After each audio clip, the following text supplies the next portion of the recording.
Hello, everyone, and welcome back. We're reading Jack's Run.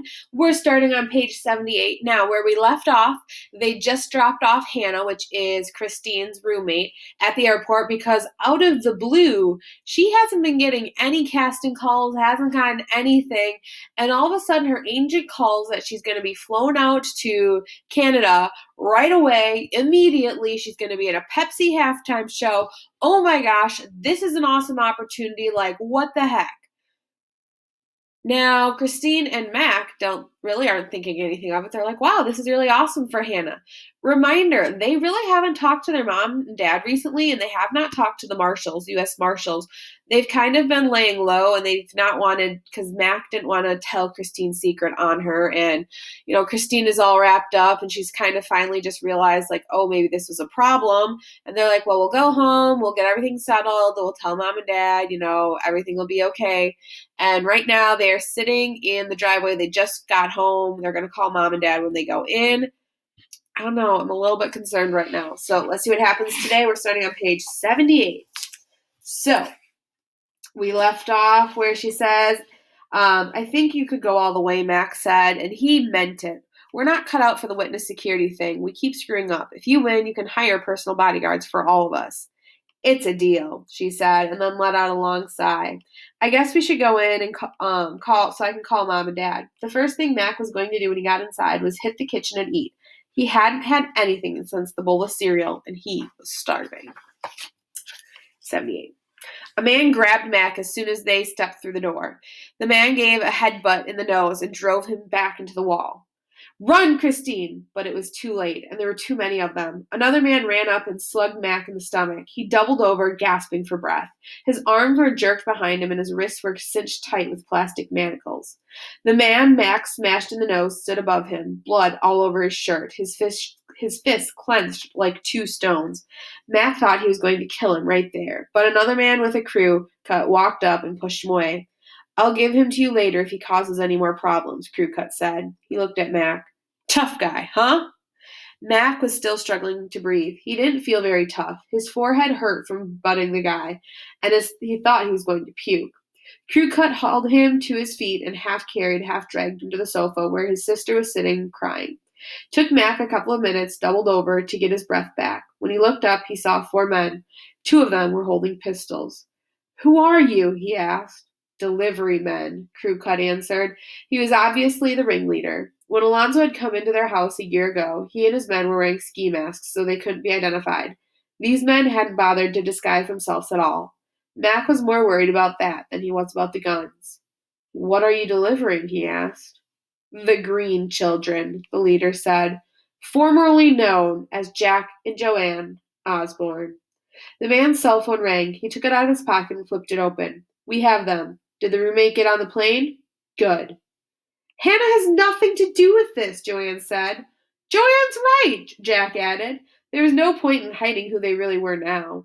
The man cut the connection. Relax. She's getting a free trip to British Columbia. She'll be a little disappointed when she gets there, though. No Pepsi commercial. By the time she gets back, you two will be long gone. Where are we going? Jack asked. I don't know. Don't know. My job is to deliver you. And I could care less where you end up or what happens after I turn you over. To who? He shrugged. Look, we're just doing a job here. If you cooperate and don't cause us any more trouble, you'll live. If you bug me, you won't. Your questions are bugging me, so shut up. He turned to his men. You two go ditch the girl's car. When you get back, park the van in the driveway near the back door. The man Jack had headbutted was standing in the kitchen doorway, holding a dish towel over his nose. Crewcut told him to go to Joanne's room and pack her things. Don't worry about the boy's stuff. He hasn't had time to unpack. Just bring his suitcase and backpack. He dumped Joanne's purse out onto the table and picked up her cell phone. You won't be needing this. He turned it off.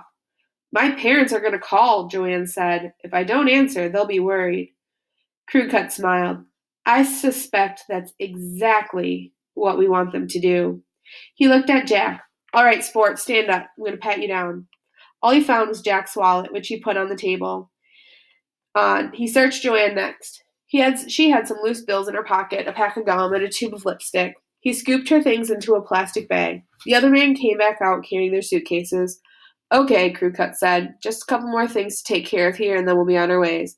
I assume your parents have an email address? Jack and Joanne didn't say anything. I'll take that as a yes. He pulled a small digital camera out of his pocket and took their photo, then tossed the camera to the other man. I'll need that email address now. I don't know, Joanne said. That's too bad. He pulled a knife out of his pocket and flipped it open. Luckily, we have your home address in Manteo. I guess we'll just have to send a couple of fingers or an ear to your folks to prove that we have you. He yanked Joanne to her feet and held the knife to her throat and glared at Jack. Which part of your sister do you want me to put in the overnight mail? Jack blurted out the email address. I thought you might jog your memory. He nodded to the bloody nose. Use the roommate's computer to send the photo. Bloody Nose went to Hannah's room. One more thing we need to do, Crew Cut said. He sliced Joanne's manacles and shoved her back onto the sofa. I need you to leave a note for your roommate, he said. I'll need you to leave a note for your roommate. He put a sheet of paper and a pen on the table in front of her. Something about how there was a family emergency and you and your brother had to fly home. And you'd better make it convincing. We don't want her getting suspicious and calling the cops. He gave them an unpleasant smile. In fact, all of your lives depend on the cops staying out of this. We'll be keeping an eye on Hannah. As you said, she's not involved. Let's keep it that way. Joanne started writing. Bloody Nose came back in. The picture's on its way. Good. Joanne finished the note and pushed it across the table. Crew Cut read it over. That ought to work. Tie her back up and put the hoods on.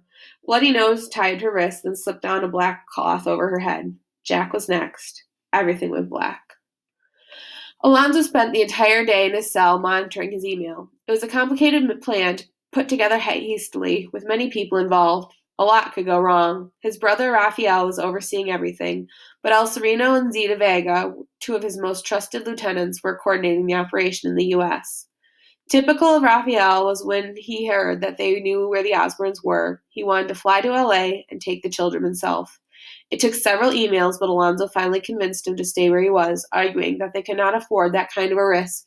If I lose you, Raphael, all is lost, he had written to him. You are the only thing holding our business together, and there's a jamboree to consider. What happens there is vital to our future. Let Zeta and El Sereno take the risk. They're expendable. Zeta and El Sereno were not expendable, but the little lie had worked on Raphael. Reluctantly, his brother had agreed to stay where he was. Alonzo loved Raphael, but he was much better suited for the business south of the border. He had spent very little time in the U.S. and did not appreciate the delicacy in which things must be handled here. 2 years earlier, Raphael had lost his temper in a restaurant in Houston and had gotten into a gun battle. There was a warrant out for his arrest. If they caught him in the U.S., he would put in jail immediately, and it was unlikely he would ever get out. Another email came into his small screen. It was from El Sereno. The message simply read, "We have them." Alonzo opened the attached photo and smiled at the frightened Osborne children sitting on the sofa. And now, he thought, I have Neil Osborne. He replied with the email with one word, proceed. Why doesn't she answer? Melanie asked as she paced in their living room. Why doesn't she call? This isn't like Christine. Something's happened. Robert was worried too. Melanie had called Christine a dozen times in the past couple of hours. We'll give it another 20 minutes, he said. Then I'll call Doris. They'll send people from their LA office over to the house to check on them. I should have stayed there until Mac was settled in, Melanie said and started crying. Robert tried to put his arms around her, but she shook her head and stepped away. The phone rang. Melanie lunged for it and saw Christine's name on the caller ID. Christine? No, Mrs. Osborne, this is not Christine, a man with an odd accent said. And Christine is not your daughter's real name, Patricia. Put Neil on the line. Patricia stared at Neil with wide, frightened eyes. Pick up the extension. Neil ran into the kitchen and came back out with a cordless phone pressed to his ear so hard that it hurt. Are you on the line, Neil? Yes. He sat down on the edge of his sofa. Do you know who this is? El Sereno, Neil said quietly, the watcher. Alonzo's eyes and ears. Where are Jack and Joanne? Safe, El Sereno said. For the moment. Whether they stay that way rests solely in your hands. Patricia let out an anguished sob. Neil felt the same despair, but fought to control it. How do we know they're safe? Check your email. Patricia rushed over to the computer and turned it on. Neil joined her. It took a few frustrating moments for it to boot up and retrieve the email. She opened it. No message, just a photo. Joanne and Jack sitting next to each other, looking terrified. Do you see them? El Sereno asked. Is that blood on Jack's face? Patricia shrieked. Yes, El Sereno said mildly, and there'll be more if you don't do as we say. I want to talk to them, Neil said. No. Then we'll call the police. Call them, El Sereno said, and you will never see your children again. Alonzo's not going to get away with this. He already has, and trust me, none of this can be traced back to him. He has the perfect alibi. He's in jail. Or have you forgotten? I haven't forgotten, Neil said. What do you want me to do? There are 3 conditions for their release, El Sereno said. First, you will give us information about the prosecutor's case so our attorney can prepare their defense. Second, you will change your testimony, but not until the very last moment. Not until you are on the stand, and not until we tell you. This is critical. You and Patricia must not tip our hand. We do not want the prosecutors or the police to know anything about the change beforehand. For this to work, it must come as a complete surprise. You want me to lie on the stand, Neil said. Of course, El Sereno said. You will take the blame for everything, which is what you should have done in the first place to avoid all this unpleasantness. What's the third condition? The third condition is the infamous diary you have been keeping. We must have it. I trust you haven't given it to the police. I have it. Where? In a very safe place. Don't play games with me, Neil. I'm not. I can't get it right now, and neither can you. I'll say anything you want at the trial. When it's over and the children are safe, I'll give you the diary, but not before. This was followed by a long silence. Then El Sereno spoke. I will discuss this with Alonzo, but understand the next time I ask where the diary is, you will tell me, or one of your children will die. Neil did not respond, but inside he was screaming, Please don't hurt my children. Tomorrow morning, El Sereno continued, you will receive a package. In it will be a small handheld computer. There will be no more phone calls. We will communicate with you through email.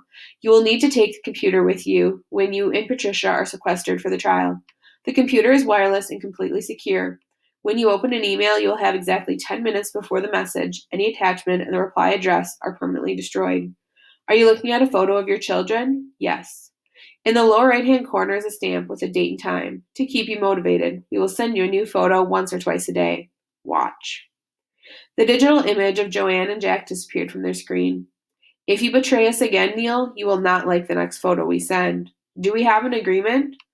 I'll do whatever you want, Neil said. Please don't harm the children, Patricia pleaded.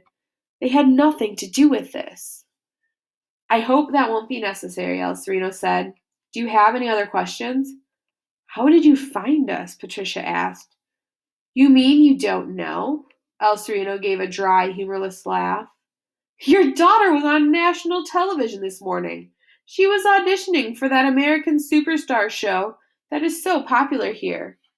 Patricia closed her eyes. Day 4. The bunker. Jack and Joanne were shoved into the back of a van. After 2 or 3 hours, the van stopped and they were let out into what Jack assumed from the echoing sound and smell of fuel was a huge airplane hangar.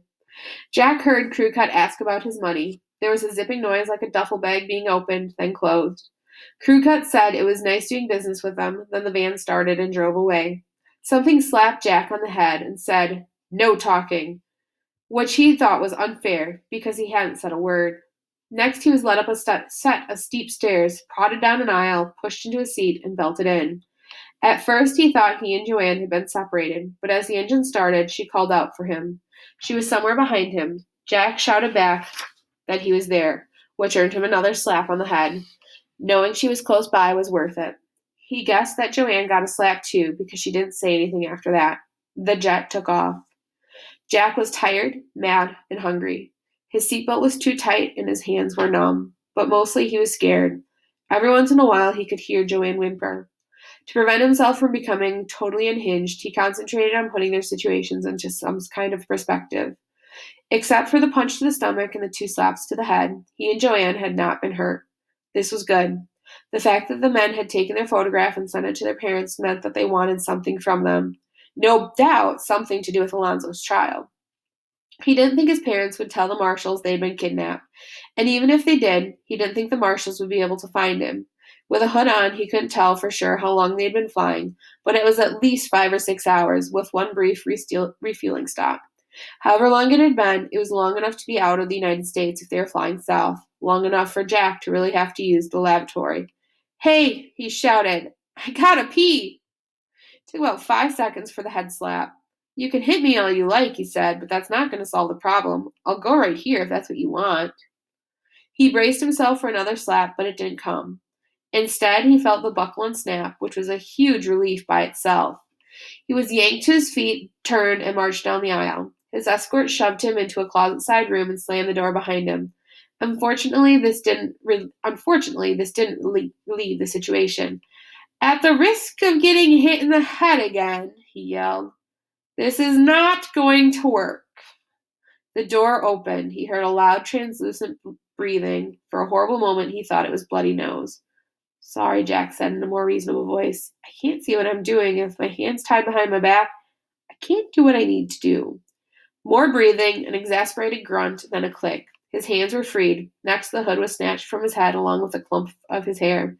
He blinked in the bright light, turned to get a look at his captor, and stumbled backward in shock. It was a woman, holding a switchblade. She was very tall, with short, spiked red hair, skin-tight jeans, a black top, and biceps bigger than his. "You got a problem?" It was the same voice that had told him not to talk back in the hangar. Her voice was deeper than Jack's. "No," he stammered. "I just, no problem." She glared at him with the most unusual eyes he had ever seen. The irises were golden with almond-shaped pupils like a snake's. Jack would not have been surprised if she hissed at him. "Do your business and be quick about it." She slammed the door. And that's where we will end it for today. So come back next time and we will continue reading on.